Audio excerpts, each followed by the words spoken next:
Dans une minute, pour commencer, nous allons nous lever pour le chant de Dieu. Gloire au Père, au Fils, au Saint-Esprit. Comme il était au commencement, ainsi il est maintenant, il en sera éternellement. Amen. Alléluia. Alléluia. Alléluia. Alléluia. Alléluia. Alléluia. Comme nous l'avions dit, et nous l'avions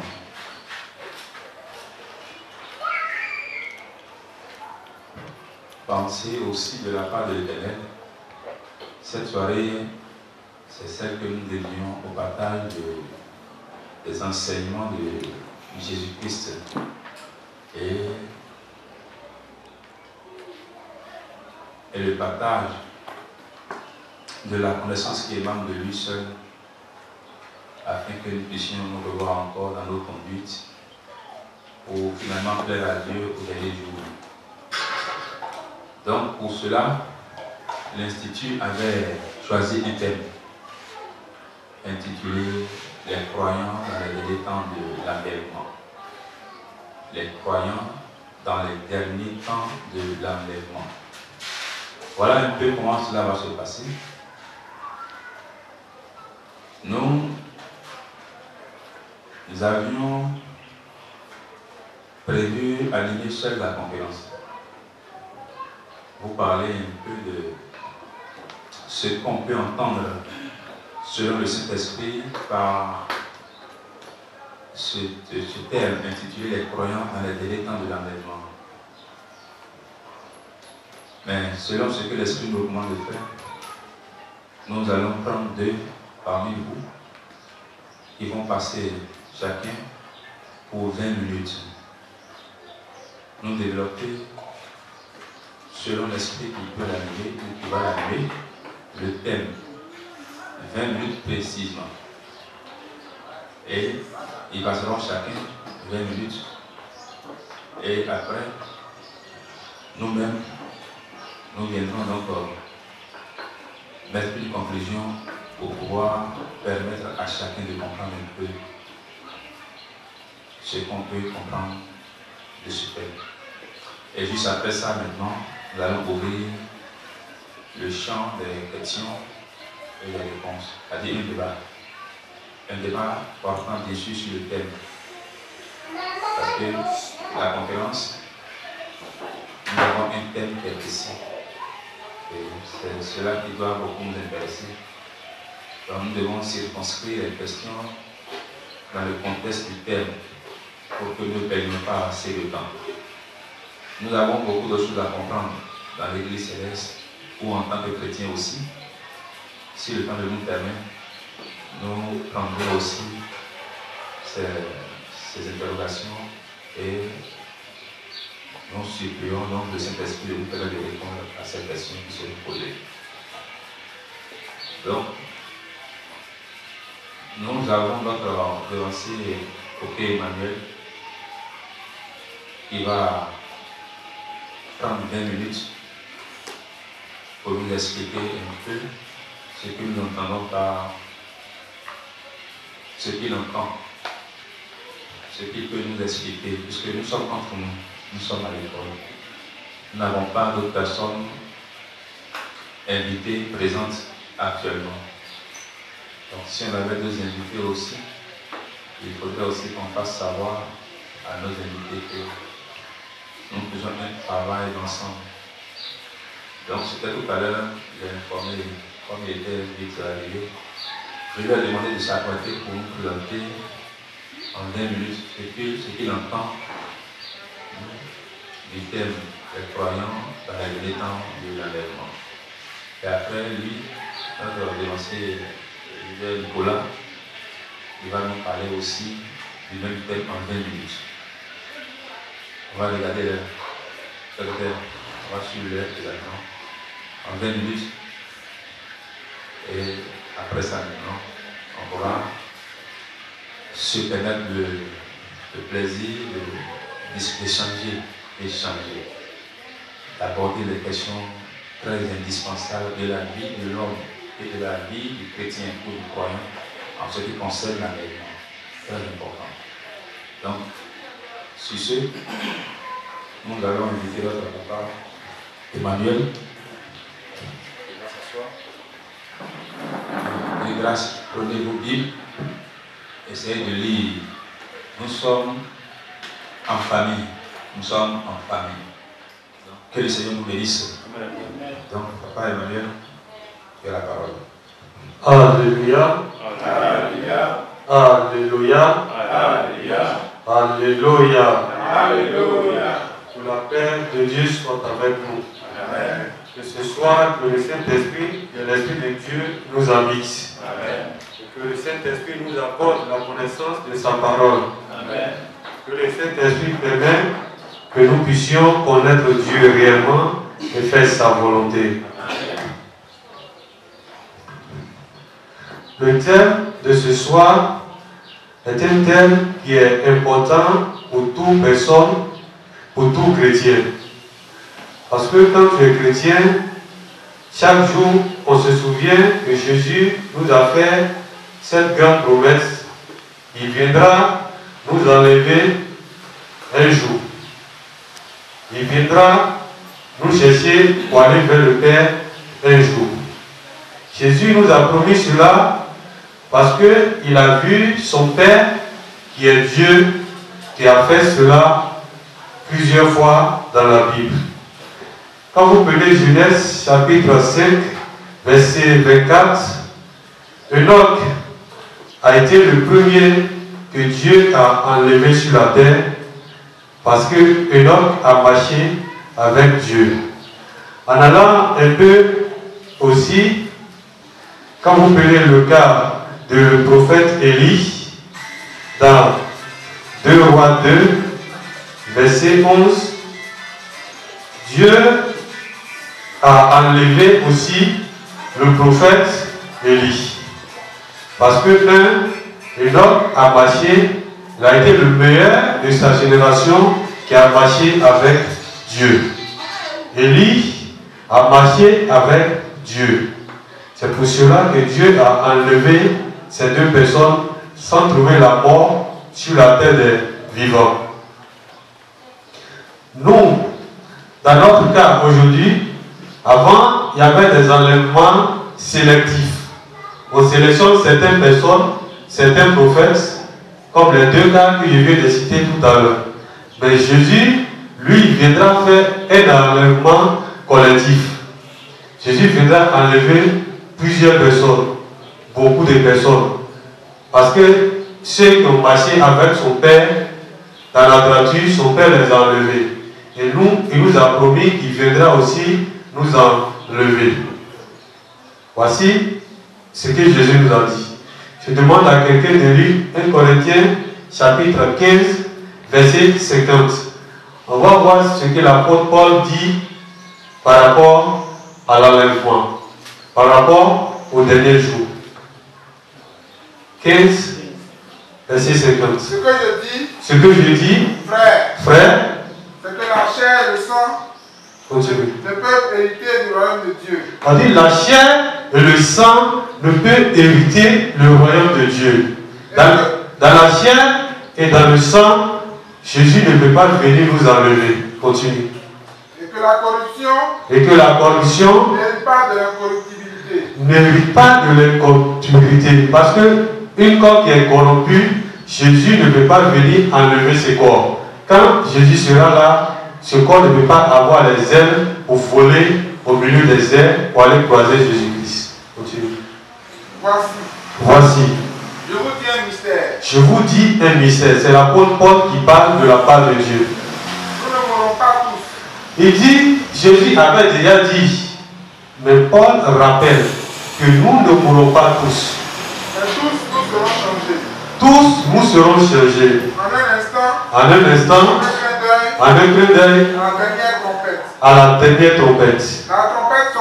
La trompette sonnera. Et les morts ressusciteront incorruptibles. Et les morts ressusciteront incorruptibles. Le corps dans lequel nous vivons est corruptible. C'est un corps que les anticorps vont manger.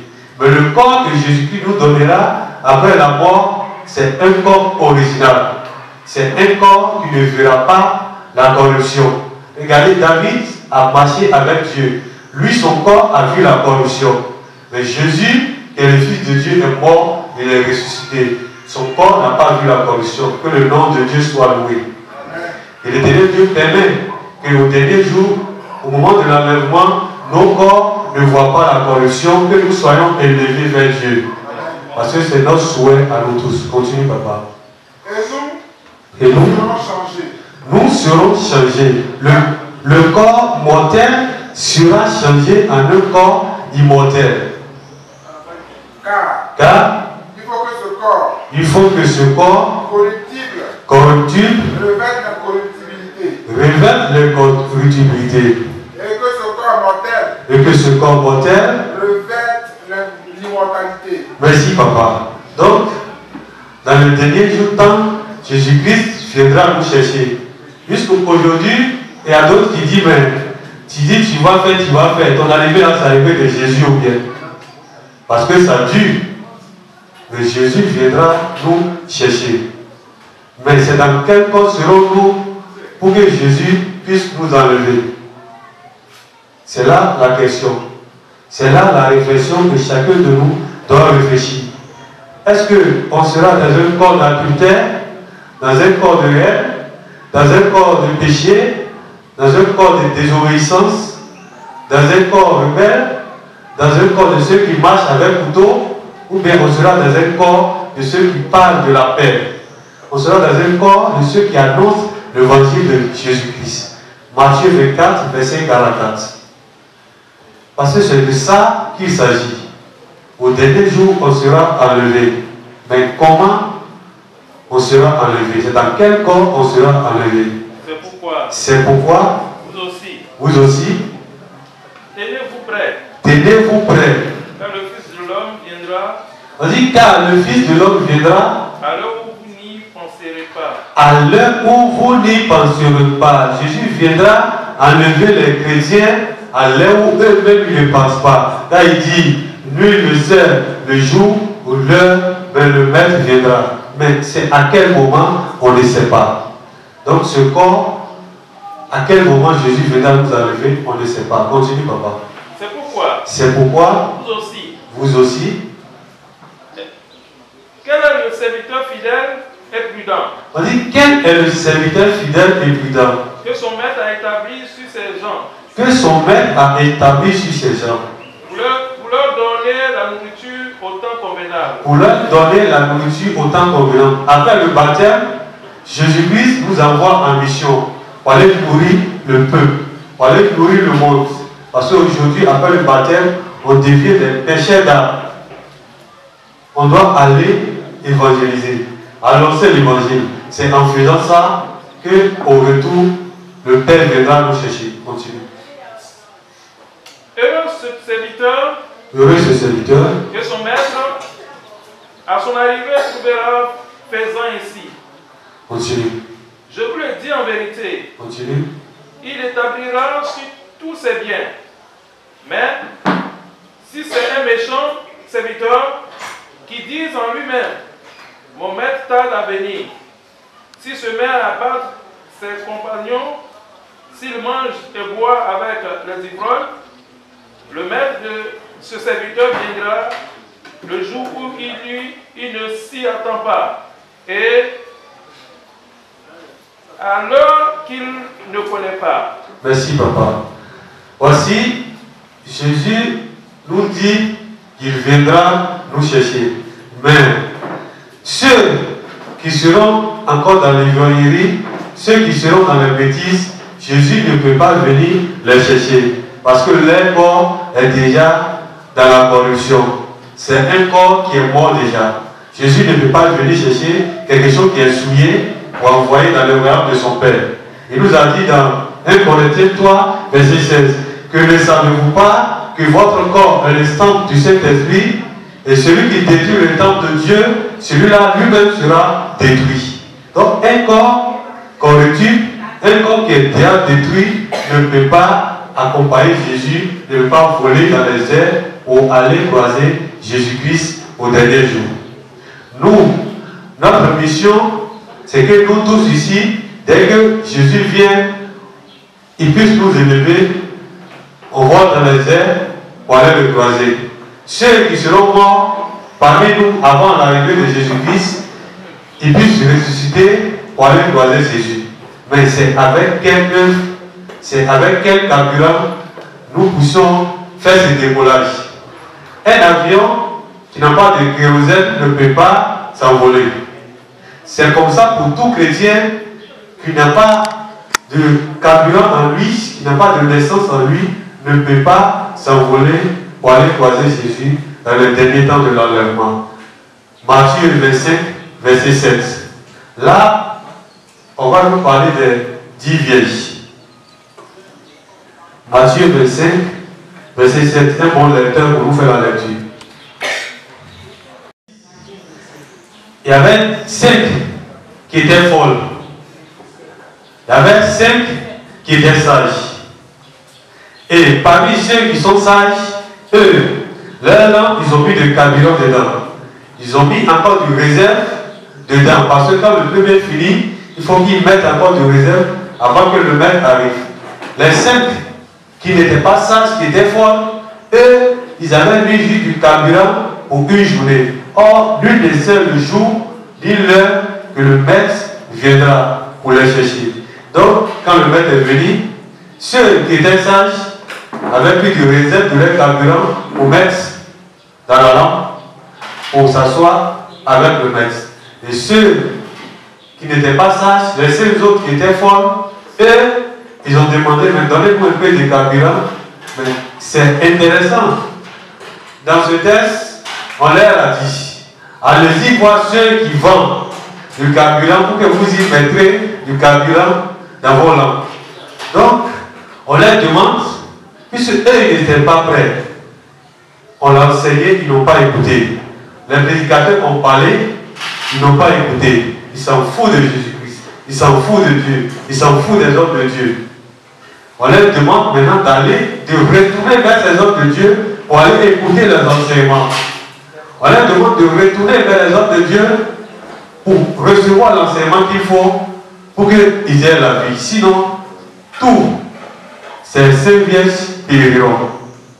Donc, chers frères et sœurs, qu'allons-nous faire pour qu'au jour de l'enlèvement, le Père puisse nous enlever pour aller vers Jésus qui nous a enlevés pour aller vers le Père?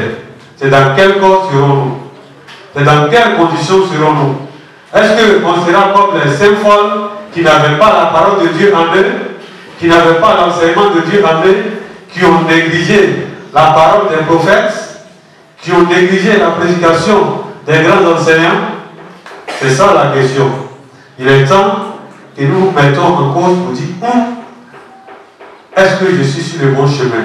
Je suis baptisé, je suis chrétien, je donne l'argent à l'église, on m'applaudit, je danse, on m'applaudit, je balaie, on m'applaudit.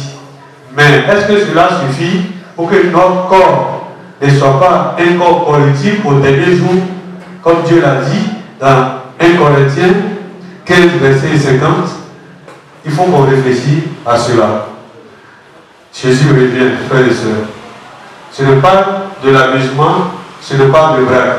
Dieu a enlevé les gens sur la terre. Jésus a promis, Jésus viendra le faire. Il faut que nous nous mettons en conformité avec la parole de Dieu. Je demande à quelqu'un de lire 1 Corinthiens, 1 Thessaloniciens 5, verset 4. Tous ces textes vont nous amener à rester sur le droit chemin. Mais vous, frères, vous n'êtes pas dans les ténèbres. On dit, nous ne sommes plus dans les ténèbres parce que nous avons reçu Jésus-Christ, nous avons reçu le baptême de Christ. Nous ne sommes plus dans les ténèbres. On doit varier de notre comportement.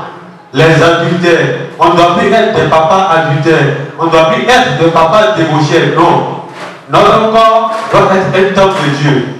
Sur la terre, nous devons marcher comme des bonnes personnes. On ne doit pas nous voir comme papa à l'église et demain dans les hôtels avec les petites filles. On ne doit pas nous voir comme des voleurs, comme des bagarreurs, comme des orgueilleux, des gens remplis d'orgueil, qui pensent que la bénédiction que Dieu les a donnée, c'est une manière pour eux de son orgueil. Non, nous devons vivre dans l'humilité, se respecter, aimer les uns les autres, être tolérants pour que, au retour de Jésus-Christ, il puisse venir nous chercher. Continue, papa. Pour que ce jour vous surprenne comme un voleur. On dit, ce jour ne doit pas nous surprendre comme un voleur. Parce qu'on est averti. S'il y a quelqu'un qui vient dans le camp de Mahanaï, qui n'a pas encore écouté tous les versets de la Bible, ce dernier ne vient pas ici. Le maître même, à chaque fois, il donne au moins 100 versets par prédication. Et nous, les apprentis, on donne au moins 5 versets, 5 versets. Si on comptabilise, c'est-à-dire que ceux qui viendront ici, on devient écouter toute la Bible. Mais c'est à nous maintenant de mettre ces paroles en pratique. C'est à nous de ne plus pécher contre notre corps. Continue, papa. Vous êtes tous des enfants de la lumière. On dit, nous sommes tous des enfants de la lumière. Nous devons marcher dans la lumière pour qu'au dernier jour, dès que Jésus-Christ apparaît au milieu du ciel, sa lumière qui est en lui nous attire automatiquement et nous allons nous élever pour aller vers lui. Mais puisque si nous ne faisons pas cela et puis nous vivions dans les ténèbres, quand il viendra, sa lumière viendra éclairer et faire enlever ceux qui ont marché avec lui. Et nous, ceux qui ont vécu dans les désordres, eux qui seront sur la terre et leur corps sera détruit. Continuez, papa. Et les enfants du jour. Nous sommes les enfants du jour, et non les enfants de la nuit. Bon, quand on vient ici, on vient la journée. Mais quand ça va faire les bêtises, un exemple, quelqu'un qui va dans une hôtel avec une mineure, lui il va la nuit. Parce que ce qu'il fait, on ne peut pas voir ça la journée. On ne peut pas voir ce qu'il fait la journée. Donc lui, il va la nuit. Donc nous sommes les enfants de la journée. Ce qu'on doit faire, il faut que ce soit les choses qu'on peut faire devant tout le monde. Ça ne doit pas être des choses qui sont cachées, qui sont faites dans la nuit, qui te font dans la nuit. Quand on va voir un marabout, on va le voir la nuit. Parce qu'il ne faut pas les gens vont nous voir qu'on est chrétiens, c'est pour cela qu'on va la nuit. Or, nous, en tant que chrétiens, notre recours c'est Jésus-Christ. On vient dans la maison de Jésus-Christ dans la journée comme la nuit. Parce que nous sommes des enfants de la lumière. Continue. Nous ne sommes point de la nuit ni des ténèbres. On dit nous ne sommes point de la nuit ni des ténèbres. Continue. Ne dormons donc point comme les autres. Nous ne devons plus dormir comme les autres. Parce que ceux qui dorment, on dit que celui qui dort, c'est pour lui qui s'en va. Quand tu dors, quand Jésus viendra, tu seras dans ton sommeil. Ceux qui sont prêts, ils seront enlevés. Et toi, tu vas rester sur la terre. Là, il n'y a pas d'écart. Le jour où Jésus va venir, il n'y a pas d'écart. C'est tout ce où on est maintenant qu'il y a d'écart. Tu peux encore changer et avoir le royaume de Dieu. Tu peux encore changer et Jésus va t'enlever. Mais le jour où lui sera là pour venir chercher ceux qui ont passé avec lui, il n'y a plus de cas. C'est un seul cas. Soit ils enlèvent, soit tu vas dans l'enfer. Or, si toi-même tu as bien travaillé, tu sais qu'il viendra t'enlever. Mais toi-même, si tu as mal travaillé, tu sais très bien que pour toi, c'est assuré que tu seras détruit. Continue. Mais veillons et soyons sobres. On dit veillons et soyons sobres. Continue. Car ceux qui dorment la nuit, et ceux qui s'enivrent la nuit. Merci, papa.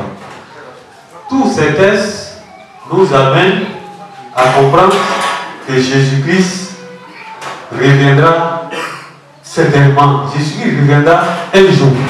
Mais on ne sait pas le jour, on ne sait pas l'heure. Ce qui serait important pour nous, c'est de mettre suffisamment de carburant dans nos moteurs. C'est de mettre, de manger et de boire la parole de Dieu chaque jour. C'est de nous conformer à la vérité biblique. Parce qu'en faisant cela, on sera dans la joie. On sera heureux. Romains 2, verset 6. En nous conformant à la parole de Dieu, on sera heureux. Même si sur la terre, tu n'as pas construit là, mais où tu vas là-bas, tout est déjà là-bas pour toi. Continue. Qui rendra à chacun selon ses œuvres. Continue. Recevant de la vie éternelle à ceux qui, par la persévérance à bien faire, cherchent l'honneur, la gloire et l'immortalité. Mais Merci, papa. Merci. Jésus reviendra ou il rendra à chacun selon ses œuvres. Si tu as fait le bien, il te donne le bien. Si tu as volé, il va te donner ce que tu as fait. Il va juger chacun selon ce qu'il a fait.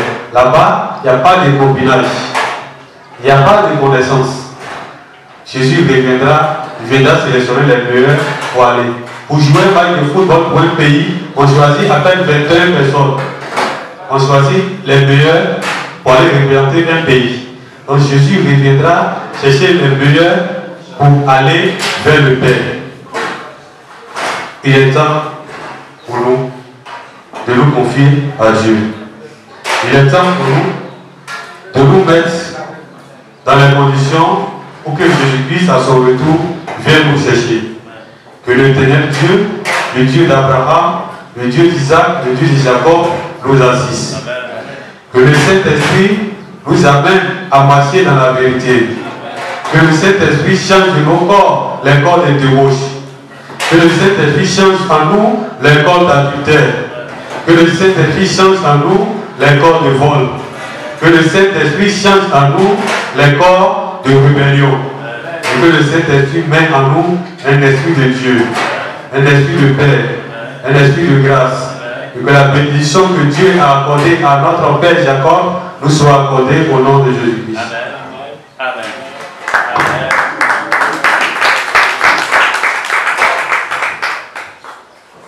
Merci à notre papa, le devancier leader Emmanuel. Est-ce que le leader est leader? Ah, d'accord. Merci. Et il nous a nourri un peu. Je ne sais pas s'il y a des questions que nous avons pour lui. Si dans son développement, sur le thème les croyants dans les derniers temps de l'environnement, si vous avez des interrogations, ou bien vous avez des doutes, ou bien vous n'avez pas compris une partie de son développement, si maintenant on va les prendre rapidement avant de passer au deuxième événement. Qui ont des questions? Oui.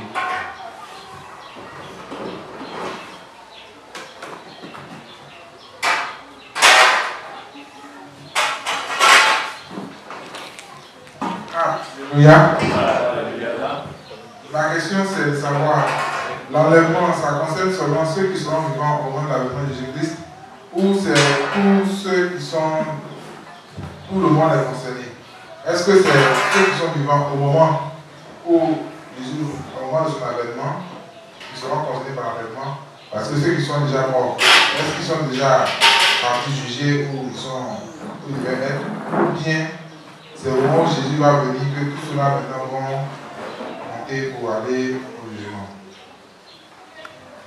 Ok, merci à notre dévancier, Papa Adam Cyril. L'enlèvement dont Christ parle ici, Jésus-Christ, on avait lu déjà dans 1 Corinthiens 15, verset 50, que quand Jésus-Christ viendra, tous ceux qui sont vivants, qui ont fait la volonté de Dieu, seront enlevés. Mais ceux qui avaient fait la volonté de Dieu, qui étaient déjà morts, et aussi ils ressusciteront, ils ont un nouveau corps pour aller croiser Christ. C'est bon?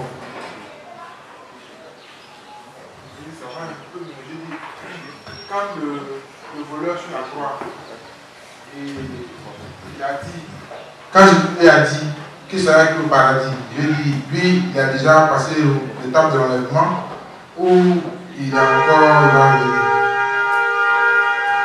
Le voleur sur la croix, nous ne devons pas chercher à vivre ou à être sauvé dans les mêmes conditions que le voleur sur la croix.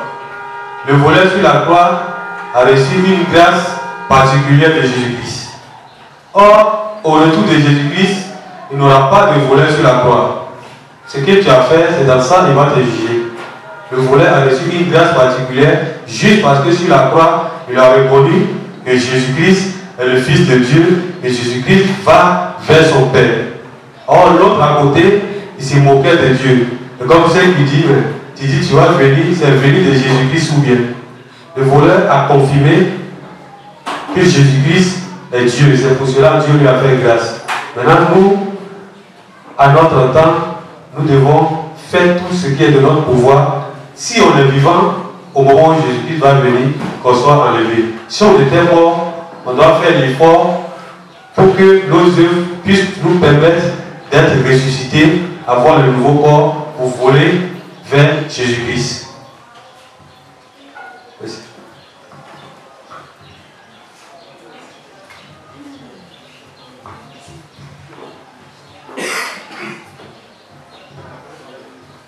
Je voudrais savoir, dans 1 Corinthiens chapitre, je pense le 15, quand on peut faire à partir de 50,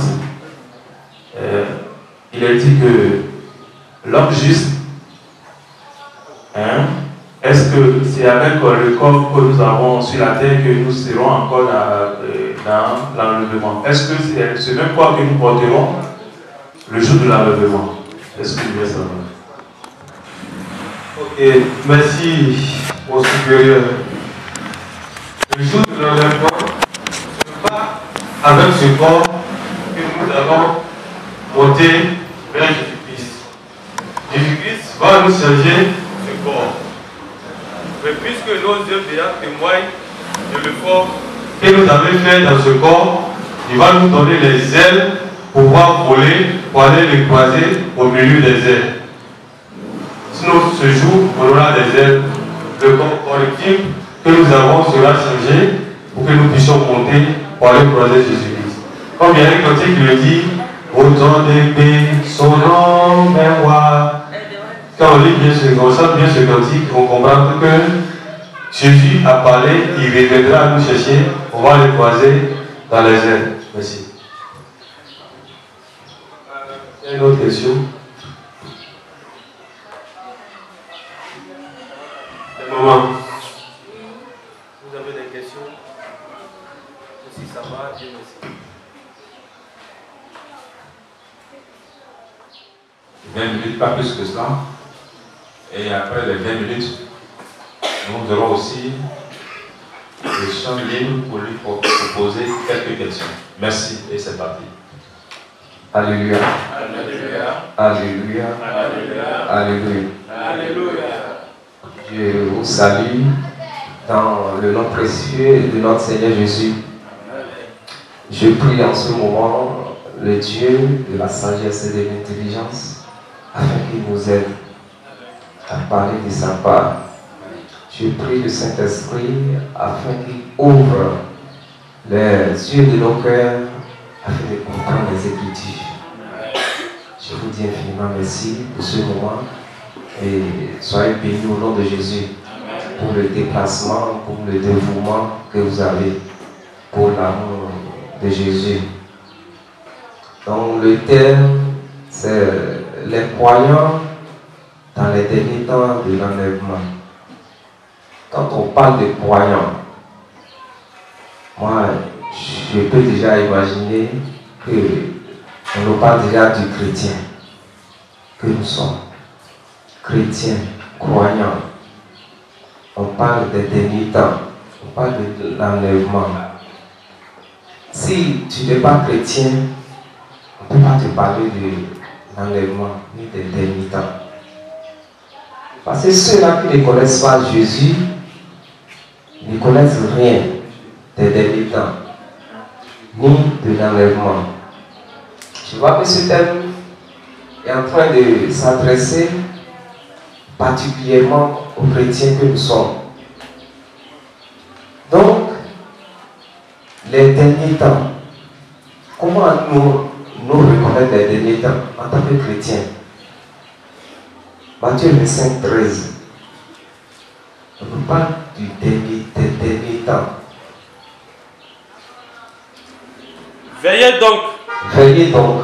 Puisque vous ne savez Oui. ni l'heure, ni le jour. Puisque vous ne savez ni le jour, ni l'heure. Merci. La Bible déclare de veiller. Parce que nous ne savons pas ni l'heure, ni le jour. C'est quelle heure?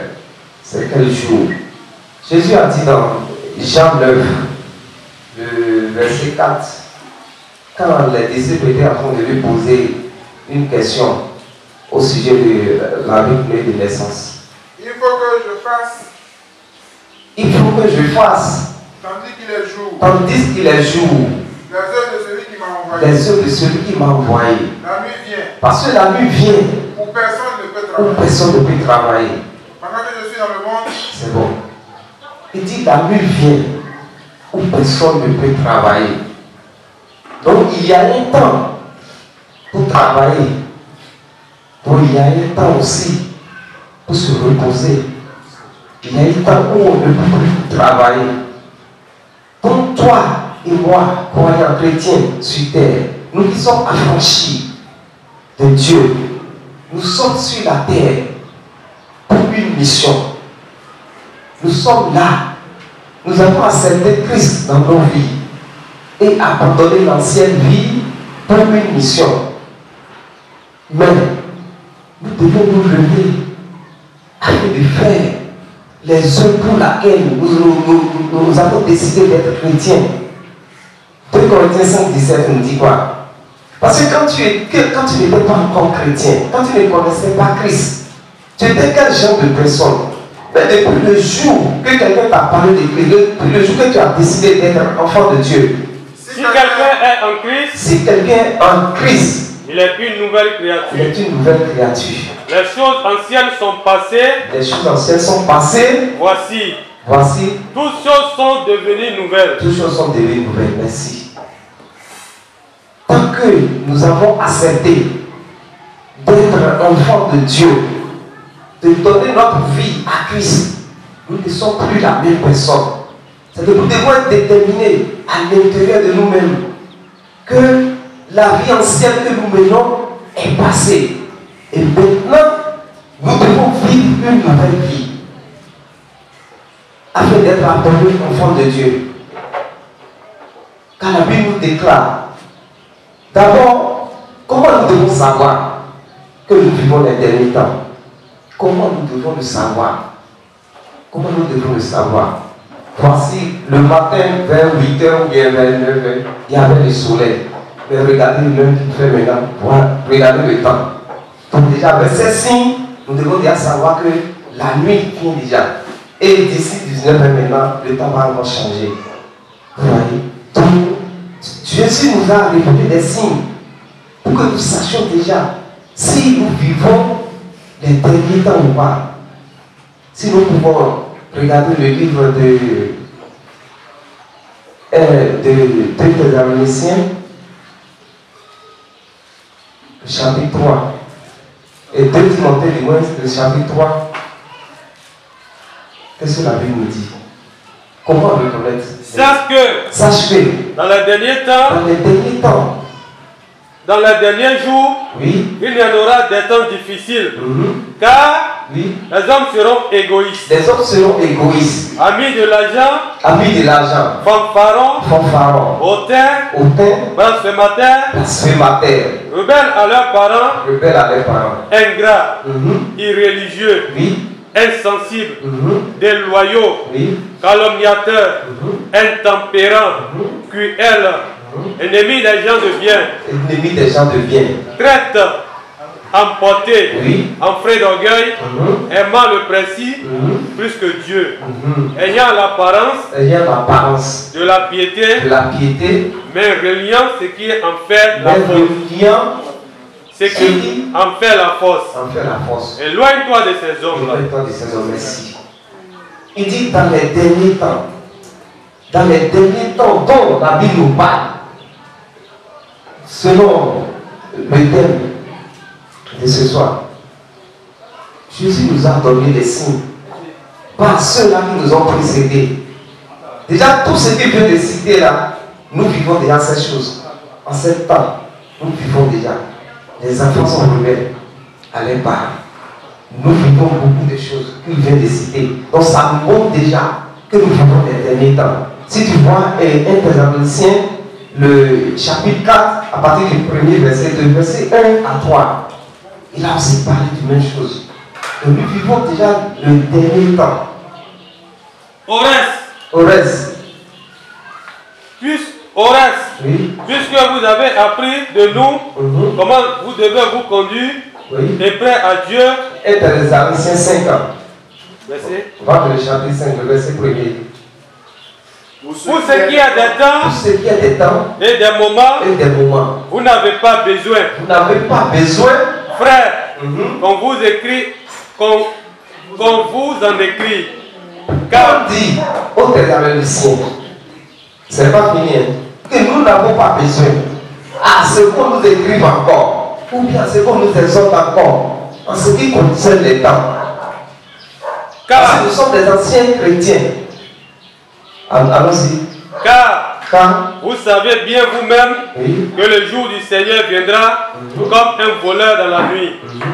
Quand les hommes diront paix et sûreté, alors une rue soudaine les surprendra. Comme les douleurs de l'enfantement surprenant la femme enceinte. Merci. Il dit une rue soudaine les surprendra. Comme les douleurs de l'enfantement surprennent une femme. Et dans le verset précédent, il dit qu'il viendra comme un voleur. Bien-aimé, voilà tous les signes qui doivent nous montrer que nous sommes dans les derniers temps. Et toutes ces choses, nous sommes en train de les vivre. Nous sommes en train de les vivre déjà. Il y a d'autres versets qui parlent des bruits de guerre, que nous entendrons parler de guerre. Toute nation pour se soulever sur autre. Nous vivons déjà ces choses. Qu'allons-nous faire, toi et moi? Quelles précautions allons-nous prendre pour ne pas être surpris par ce jour? Matthieu 24. Matthieu 24, verset 42.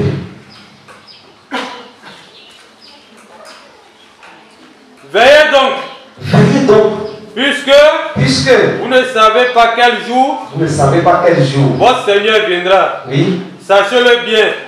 Si le maître de la maison savait à quelle veille de la nuit le voleur doit venir, il veillera et ne laissera pas percer sa maison. Si le maître de la maison savait bien quel jour le voleur devrait venir l'attaquer dans sa maison, il allait prendre la garde lui-même. Il allait rester éveillé. Et bien 4, 7. On dit quoi? Il allait rester éveillé.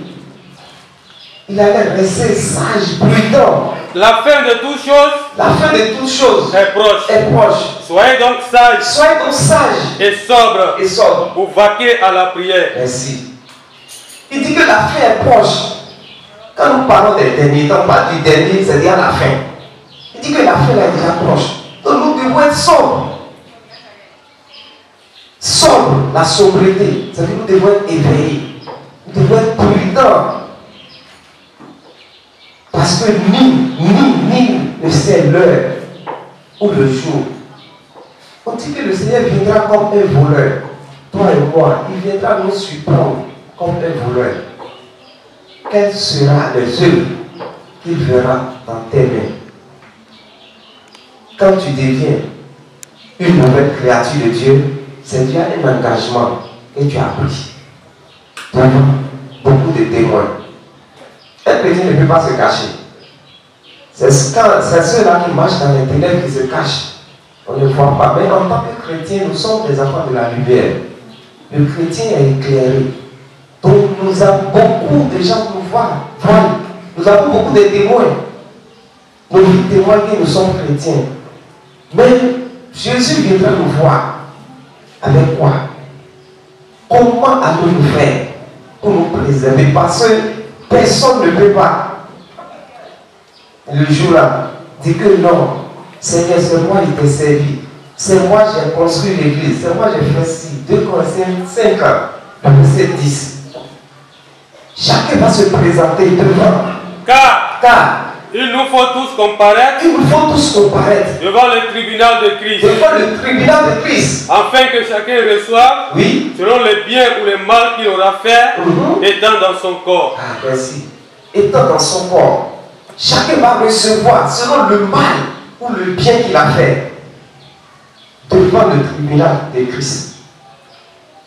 Devant ce tribunal, chacun de nous va se présenter. Même si tu es bon, on va te réveiller. On va te réveiller. Et tu vas passer devant ce tribunal. Maintenant, tu vas compter. On va te juger selon le mal ou le bien que tu as fait. Bien-aimé, nous devons réfléchir. Nous devons nous ressaisir. 1 Pierre 4. 1 Pierre 1. 1 Pierre 1, le verset 14.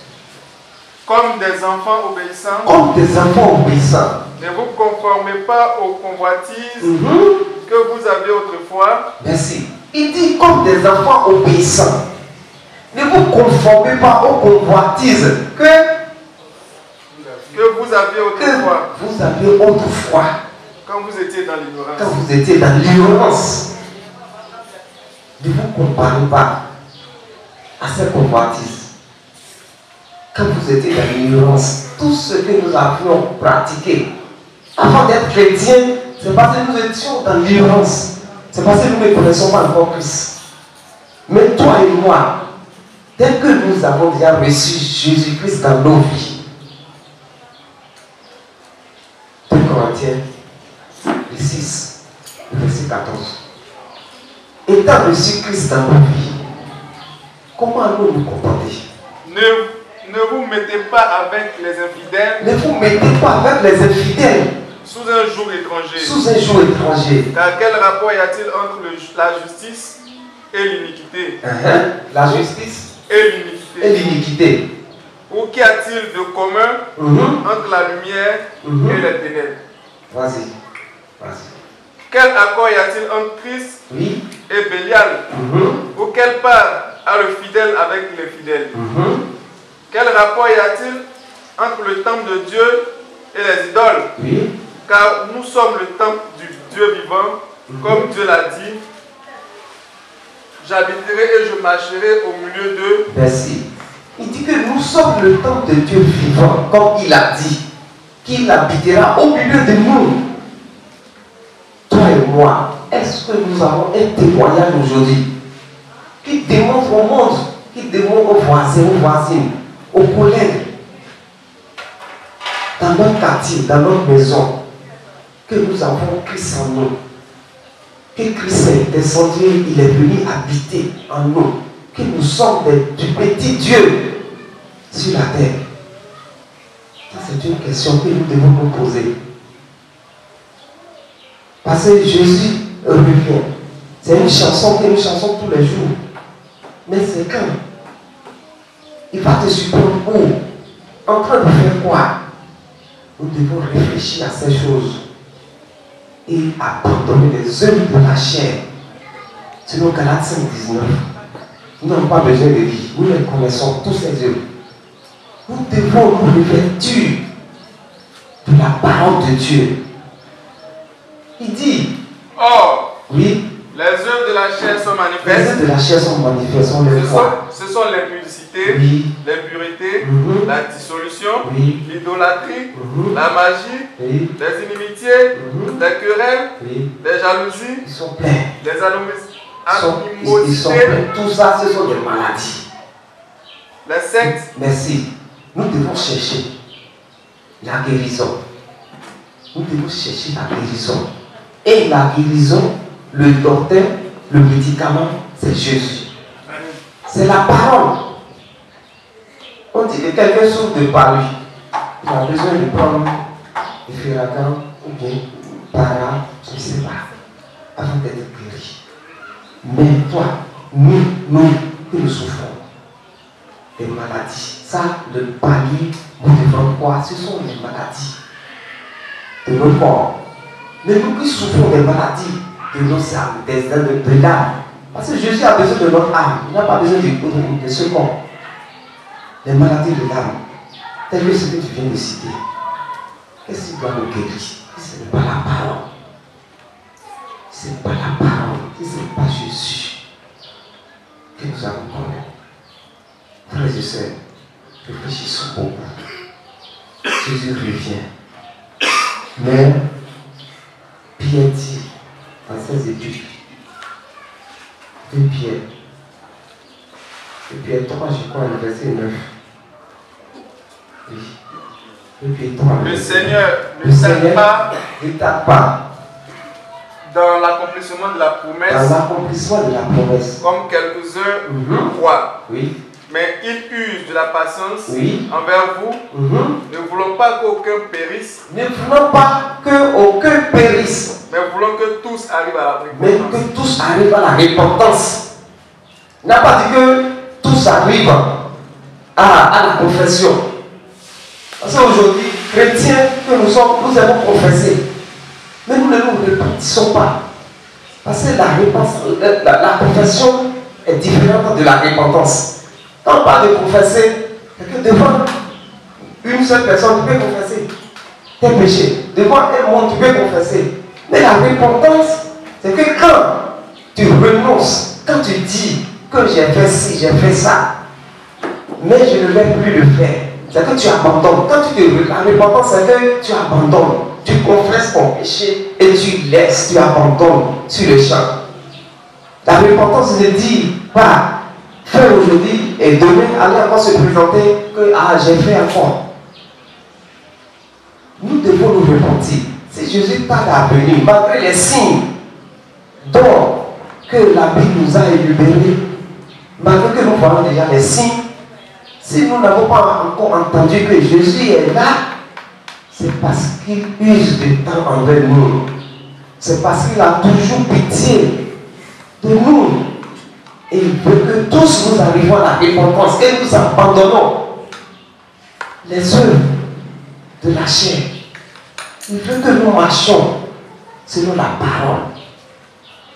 Aujourd'hui, le chrétien va à l'église pour remplir les formalités.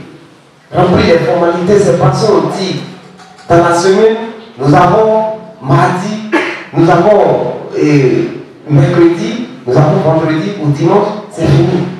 Le chrétien court après 5 jours. Mais il n'a pas une vie personnelle de prière chez lui. Il veut que papa prie pour lui. Il veut que le maître prie pour lui.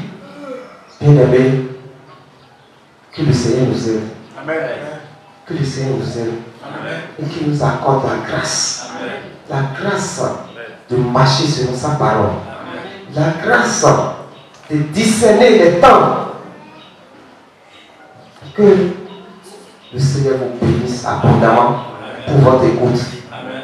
Au nom de Jésus. Amen. Merci.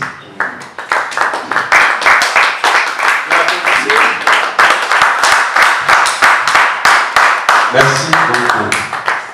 Nous disons merci à notre dévancier leader Nicolas pour son intervention. Et le chant est maintenant pour les lectures. Nous allons prendre au moins quelques lectures pour lui.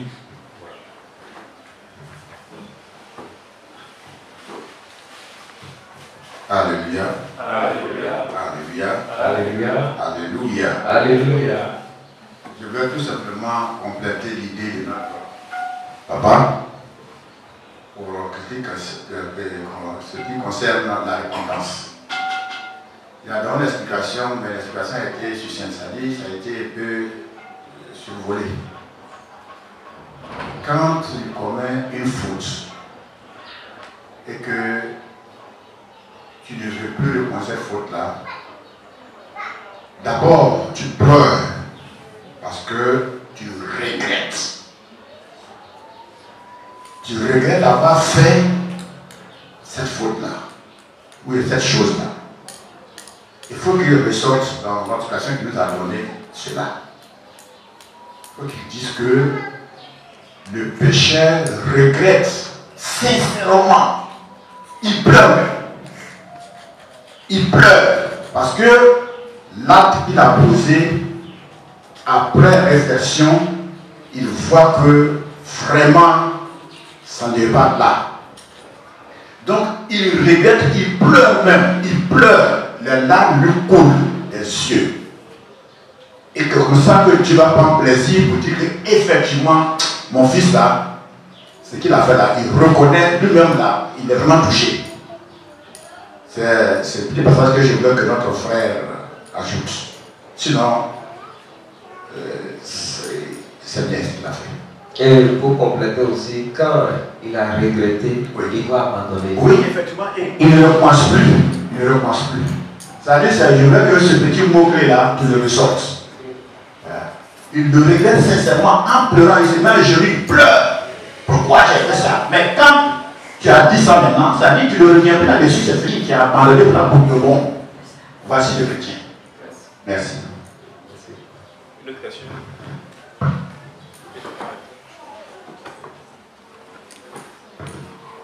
Alléluia. Alléluia. Alléluia. Alléluia.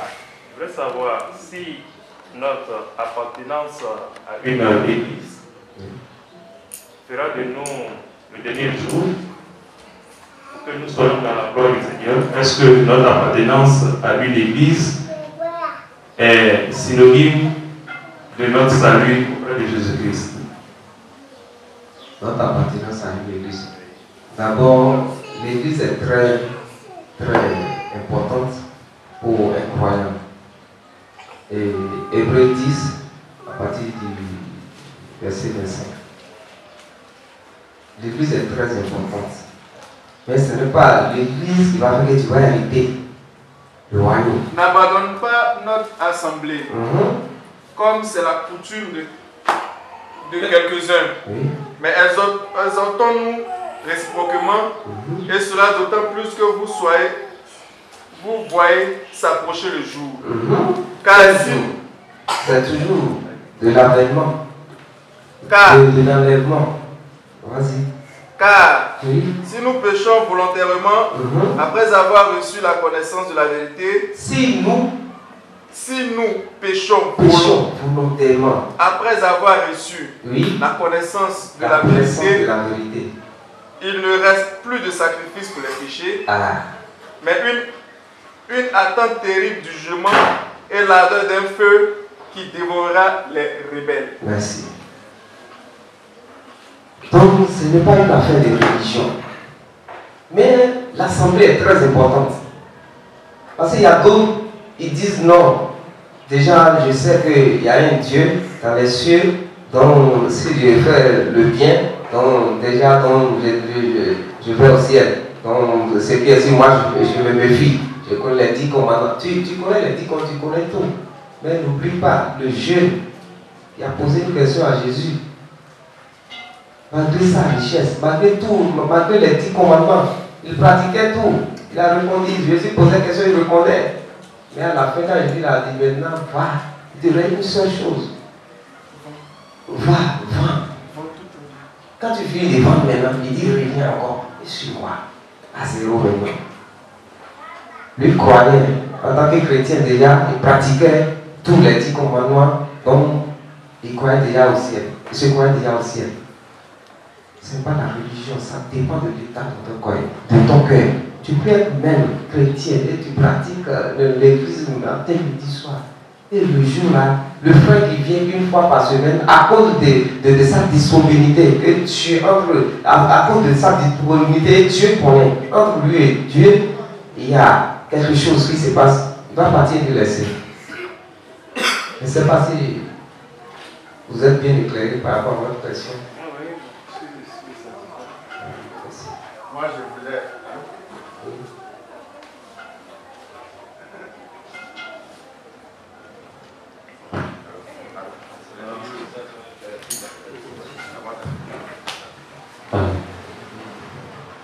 Je voulais que notre frère David, Nicolas, donne-moi pas, que je le dise. Je voudrais que quand parlant de l'église, vous nous aideriez comme ceci. Est-ce que l'église, nous-mêmes là, nous ne sommes pas partie de l'église? Non, nous. D'abord, essayez de nous parler ça un peu encore. C'est une question. D'accord? En tant que toi-même, en tant qu'un être vivant qui a donné ta vie à Jésus-Christ, tu es déjà une église. Tu représentes déjà une église. L'église dont on parle, ce ne sont pas les 4 murs. la longueur, la largeur, ici vient la longueur et la largeur. Non. L'église, ce sont les hommes. Ce sont les hommes. Tu es une église, je suis une église. Tous nous formons une assemblée des saints. L'église, ce sont les hommes. L'église, c'est la maison de Dieu. Parce qu'il a dit, ma maison sera appelée une maison de prière. Mais pourquoi Dieu dit que nous sommes sa maison? Ne savez-vous pas Ne savez-vous pas que vous êtes le temple de Dieu et que l'Esprit de Dieu habite en vous? Ah, si son esprit est en nous, et il dit que nous sommes son temple, nous sommes déjà l'église. Tu étais l'autel. Tu étais l'autel de Dieu. Et tu te promènes comme ça, tu étais l'autel de Dieu. Un chrétien doit savoir son identité. C'est parce que nous chrétiens, nous ne savons pas nos identités que parfois nous nous trouvons devant certaines situations. Papa, c'est bon? Merci. Oui, il y a une question Alléluia. Alléluia. Alléluia. Alléluia. Alléluia. Alléluia. Nous disons merci à l'éternel Dieu. Et nous disons merci à le Dieu Tout-Puissant qui a permis que le dévancier nous enseigne. Papa, il y a une question que je voulais poser. Bon, j'ai ma grand-mère qui a adoré fétiche jusqu'à elle est décédée. Mais à sa mort, les gens ont appelé les chrétiens pour l'enterrer. Ils ont prié pour elle. On a même demandé les messes à coût de 3 000 ou à 2 500. Les hommes de Dieu ont prié pour que Dieu la pardonne. Je voulais savoir, au retour de Jésus-Christ, est-ce qu'elle aussi, elle va ressusciter, avoir les ailes pour aller croiser Jésus, ou bien pour elle est venue comme ça? Merci. Si à la résurrection, si elle va aussi ressusciter pour aller croiser Jésus, parce qu'à l'enterrement, ils ont prié pour elle, parce que Dieu pardonne ses péchés. Et c'est ce que nous, les prières que nous récitons souvent pour ceux-là qui ne sont plus au milieu de nous. Parfois nous disons que son âme repose en paix, que Dieu accorde la paix, que Dieu accorde la paix à son âme. Mais moi je vois ça comme zéro et inutile. Oui. Parce que de ton vivant, si tu n'as pas connu Christ, tu n'as pas connu Christ de ton vivant. 2 Corinthiens 5, 10 nous dit quoi? Ce qu'on vient de lire tout à l'heure.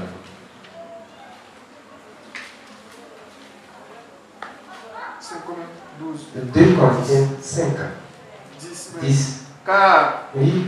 Il nous faut tous comparaître devant le tribunal de Christ. Afin que chacun reçoive selon le bien ou le mal, qu'il aura fait, étant dans son corps. Dans cet grand moment, étant dans ce corps, il va recevoir en ce jour, selon le bien ou le mal qu'elle a fait. Mais elle ne va pas recevoir selon la prière qui a été faite au dernier jour. Sur son corps. Impossible. Ça vous l'avez. Oui, merci papa.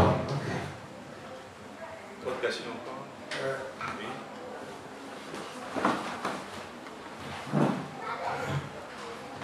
Je voudrais que tu sois un enseignant. Parce qu'il faut expliquer plus. Okay. Voilà. Somme 6. Verset Somme 6. Allô?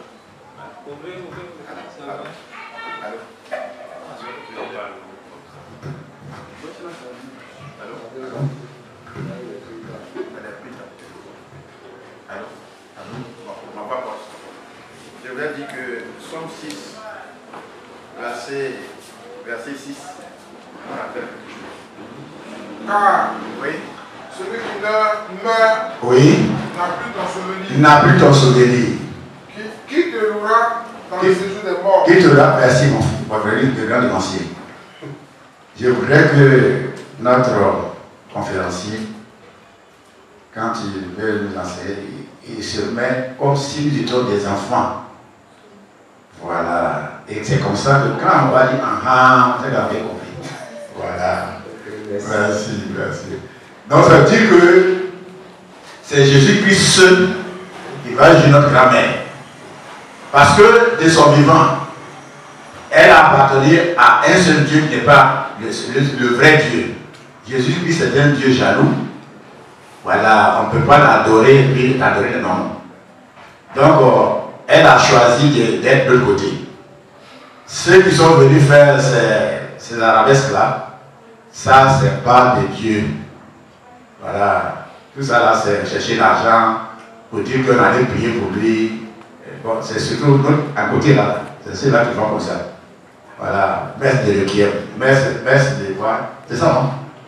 Messe de requiem, voilà, tout ça. Donc, comme on n'est pas de côté là-bas. Notre Dieu aussi a dit dans sa parole qu'il est le Dieu des vivants. Merci. Quand je parlais, j'ai expliqué en fait. J'ai dit notre Dieu, il est un Dieu jaloux. Il dit personne ne doit fléchir chez nous devant un quelconque Dieu. Dans les 10 commandements, c'est le premier commandement qui a été même signifié. Donc, qu'elle adore, comme vous l'entendez, comme vous le voulez, si elle adore ça de façon sincère, d'après ce que tu me dis, je pense qu'elle est sur la fausse route. Elle est sur la mauvaise voie, ce n'est pas la bonne voie. C'est Jésus-Christ seul qui est le Dieu que nous devons vénérer, nous devons adorer. Amen. Mais sinon, si on va dans les eaux, dans les montagnes, dans les arbres, vraiment, ce n'est pas la voie. Merci.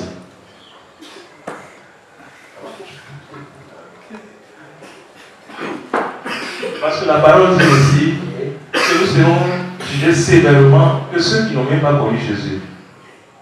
Alors, ceux qui n'ont pas connu Jésus, nous qui avons connu Jésus, la parole dit que nous serons jugés sévèrement que ceux qui n'ont pas connu Jésus. C'est pour ça que je pose cette question-là. Et c'est pourquoi la parole dit aussi que le jugement commencera par nous, par l'Église d'abord. Oui, mais je parle de celles ou bien ceux qui n'ont pas connu Christ et qui sont morts, mais qui ont été justes sur la terre. Matthieu, quelque part dit, ils seront frappés à peu de coups. Alléluia. Alléluia. Voilà. C'est Matthieu quelque part. Ils seront frappés à peu de coups. Et puis ceux qui connaissent Jésus qui ont fait le mal là, ils seront frappés à beaucoup plus de coups. Voilà. Merci, Papa. Oui. Il n'a pas encore répondu.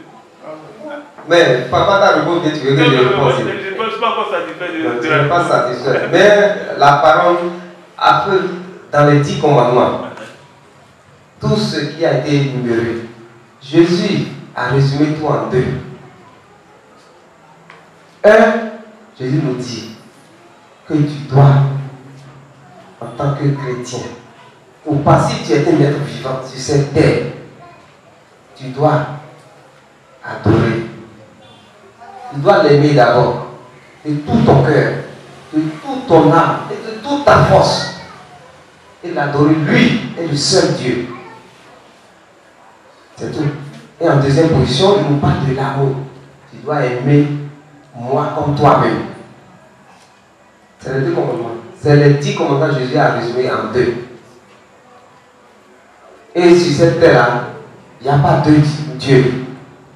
Dieu dont on parle, qui est descendu, qui a pris la chair, et nous parlons de Jésus, c'est lui qui va juger. C'était toute la terre.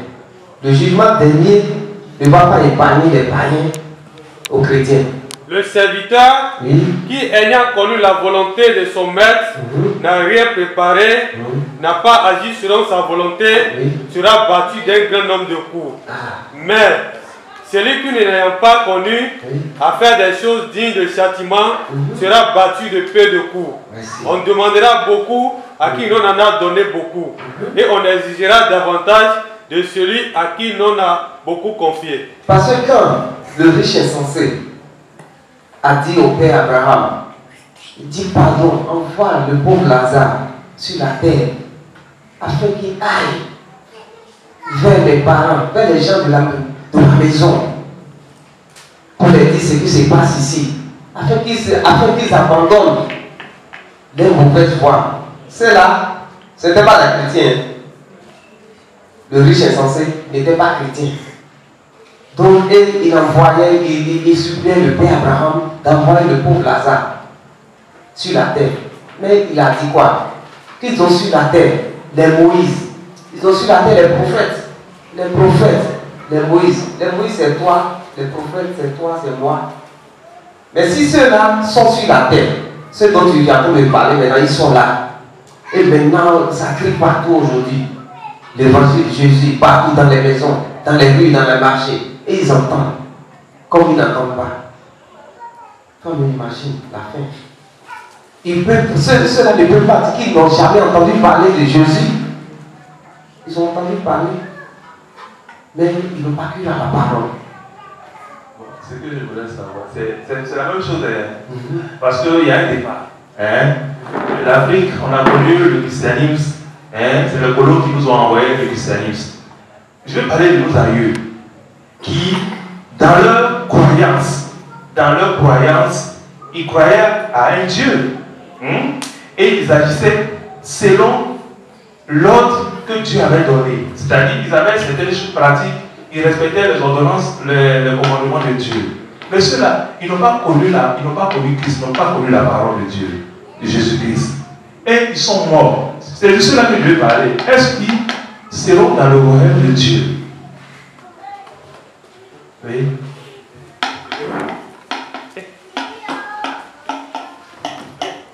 Alléluia. Alléluia. Alléluia. Alléluia. Alléluia. Alléluia. Bon, je pense qu'il faut qu'on regarde un peu. Jésus même a dit, laissez les morts enterrer les morts. Ici, ce qu'on doit rechercher, c'est le chemin pour aller au ciel. Les aïeux qui sont passés, ils sont déjà passés. Ils auront le jugement. Ce qu'on va donner comme enseignement ici, c'est ce qui va enrichir notre foi et nous permettre de changer de vie. Mais si on est en train de discuter sur ça, qu'est-ce qu'on veut prôner? Est-ce qu'on veut demander de retourner en arrière parce que nos parents faisaient ce qui était bon? Donc il ne faudrait pas qu'on se trompe de débat. Ce qui nous importe ici, c'est nous qui sommes vivants actuellement, comment on va faire pour qu'au dernier jour, quand il y aura l'enlèvement, on puisse monter avec le Seigneur Jésus-Christ. Nos aïeux, ils sont passés. Dieu sait quel sort il va les réserver. Parce que nul n'a été avec le Seigneur Jésus-Christ pour savoir comment il va faire son jugement réellement. Mais la Bible nous enseigne un peu sur la volonté de Dieu pour nous qui sommes vivants maintenant. Donc je pense que nos papas doivent recadrer pour qu'on sache comment on va se tenir par rapport à l'enlèvement futur. Et dans quelle posture nous devons nous mettre pour que le Seigneur nous enlève aussi. Merci. Ce qu'ils ont compris du terme, les croyants dans les derniers temps de l'enlèvement. Vous voyez, lorsqu'on parle de croyants, c'est celui-là qui accepte bêtement Jésus-Christ. Il accepte Jésus bêtement, quoi. De façon bête, il accepte Jésus. Et il est rassuré, il a une certaine confiance en lui qui lui dit dans son fort intérieur que le mal ne pourra pas lui arriver. Ou bien il ne peut pas mourir de telle ou de telle situation, simplement parce qu'il croit en Jésus-Christ. Donc un croyant, on doit quand même chercher à connaître qui on peut désormais appeler les croyants. C'est ceux-là certainement qui acceptent bêtement Jésus-Christ, quelle que soit la confession religieuse. Il peut être dans l'islam, il peut être dans une autre église, ou bien il peut être, bon, je ne vais pas dire animiste parce qu'ils n'acceptent pas Jésus-Christ. On dit incroyant. Mais pourtant, animiste, ils croient aussi. Ils croient en leur fétiche. Donc, ils croient bêtement. Donc, la croyance, c'est ce que nous devons comprendre de là. Elle dit accepter Jésus-Christ. C'est pour ça même Jésus, dans ses paroles, il a dit ceux qui seront croyants réellement là, quand lui-même, ils boiront des breuvages mortels, ils ne vont pas mourir. Ils seront en vie parce qu'ils sont des croyants. Mais il faut donc des étapes. Il faut donc des étapes pour pouvoir parvenir à la croyance. pour parvenir à la croyance, il faut franchir donc les étapes, des étapes d'épreuve encore. Ce n'est pas des étapes heureuses ou bien des stations heureuses, des étapes d'épreuve, pour que tu puisses réellement parvenir à la croyance. Quand vous lisez Marc chapitre 15, le verset 16 et 17, la Bible, selon l'évangile de Jésus-Christ, nous enseigne Les soldats, Marc 16, verset 16 et 17. Celui qui croira et qui sera baptisé, Celui qui croira en Jésus-Christ et qui sera baptisé, sera sauvé. il sera sauvé. Mais celui qui ne croira pas sera condamné. Celui qui ne va pas croire en Jésus, lui sera condamné. Continue. Voici les miracles qui accompagneront ceux qui auront cru. Voilà. Donc, pour distinguer les croyants parmi les autres, il y a des miracles qui doivent toutes les fois les accompagner. Où les uns et les autres arrivent et ils connaissent la mort, ils connaissent le désespoir. Si le croyant, lui, il arrive dans le même lieu, lui, il ne peut pas. Il est toujours en vie. Le breuvage que les gens